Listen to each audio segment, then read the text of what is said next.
शादी के 1 साल तक मेरे पति ने मुझे छुआ नहीं। उसके बाद जो हुआ उसने मुझे हिलाकर रख दिया।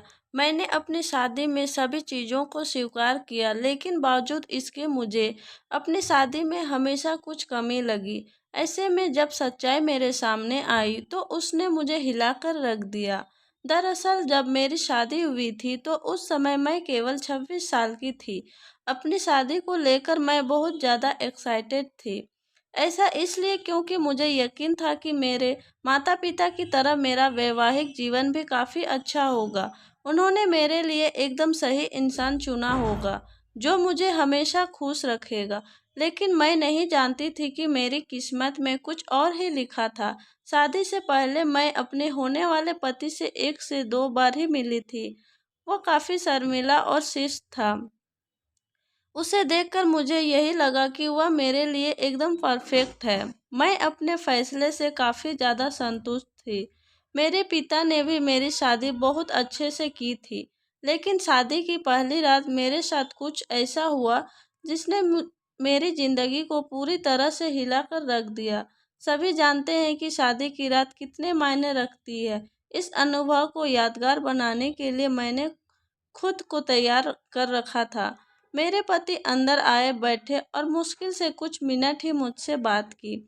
उन्होंने यह कहकर बात खत्म कर दी कि वह थक गए हैं। मैंने भी यही सोचा कि शादी की रस्मों के कारण थकान हो गई होगी, इसलिए मैंने भी इस बात पर ज़्यादा रिएक्ट नहीं किया।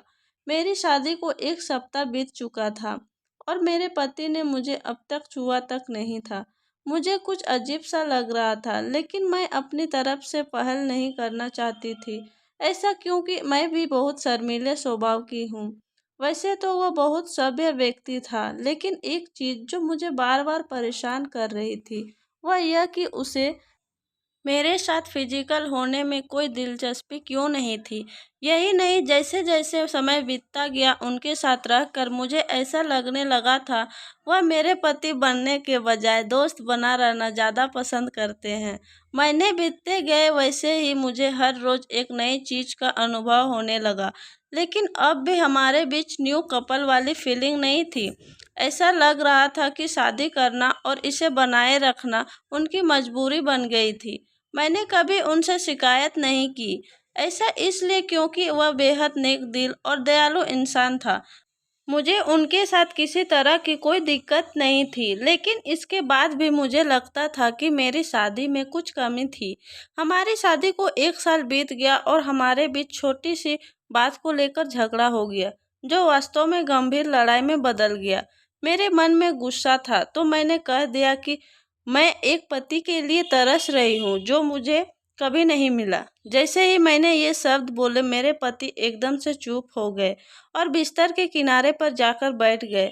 मैंने जब उन्हें रोता हुआ देखा तो मैं चुप हो गई। मैं दंग रह गई। ऐसा इसलिए क्योंकि मैंने आज तक उन्हें मेरे सामने कभी इतना कमज़ोर होते नहीं देखा था। मैंने उन्हें परेशान देख दिलासा दिया। तभी उन्होंने मुझसे माफ़ी मांगी और कहा कि उनका इरादा मुझे चोट पहुंचाने का बिल्कुल भी नहीं था, लेकिन उन्हें महिलाएं पसंद नहीं हैं। मैं कांपते हुए अपनी जगह पर खड़ी हो गई। उन्होंने कबूल किया कि वह समलैंगिक है। मैं कुछ समझ नहीं पा रही थी। मैंने फिर पूछा कि आप समलैंगिक हैं? तो उसने मेरी तरफ देखा और कुछ नहीं कहा। मैं यही सोच रही थी कि मेरी शादी बस एक दिखावा थी। मैं बिस्तर पर चुपचाप लेट गई और हकीकत से भागने के लिए सोने की कोशिश करने लगी। लेकिन मैं अच्छे से जानती थी कि यह सपना नहीं है। मेरे पति पुरुषों को पसंद करते हैं। मुझे यह बात हर हालत में स्वीकारनी थी। लेकिन इस दौरान मेरी अपनी खुशी का क्या? मैंने अपनी खुशी की परवाह न किए बगैर उनके साथ जीवन भर शादी का ढोंग रचाने का फैसला किया। हालांकि मुझे धोखा देने के लिए उन्होंने मुझसे माफ़ी मांगी। उन्होंने कहा वह सब कुछ मुझे बताना चाहते थे, लेकिन उन्हें लगा कि वैवाहिक जीवन में व्यस्त होने के बाद शायद वह बदल जाएंगे। लेकिन ऐसा नहीं हुआ। हमने फैसला किया कि अब ऐसा नहीं चल सकता। हमें किसी न किसी निष्कर्ष पर तो पहुंचना ही था। ऐसे में हमने तलाक की अर्जी दायर की, जिसकी वजह से हमारे परिवार के बीच संबंध खराब हो गए। लेकिन मेरे और मेरे पति के बीच दोस्त के रूप में रिश्ता बहुत मजबूत हो गया। मैंने उन्हें समझा और उनकी भावना की कदर की। वह चाहते थे कि मुझे ऐसा व्यक्ति मिले जिसके साथ मैं हमेशा खुश रहूं। हमारा यह कदम उन बंधनों से मुक्त करने के लिए जरूरी था जो हमें दुखी और अधूरा शादी में जोड़े रखना चाहते थे। लेकिन मुझे खुशी है कि हमने समाज की परवाह नहीं की, बल्कि अपनी खुशी के बारे में सोचा। सच कहूँ तो आज मैं बहुत खुश हूँ। दोस्तों, कहानी अच्छी लगी हो तो लाइक और सब्सक्राइब करें। धन्यवाद।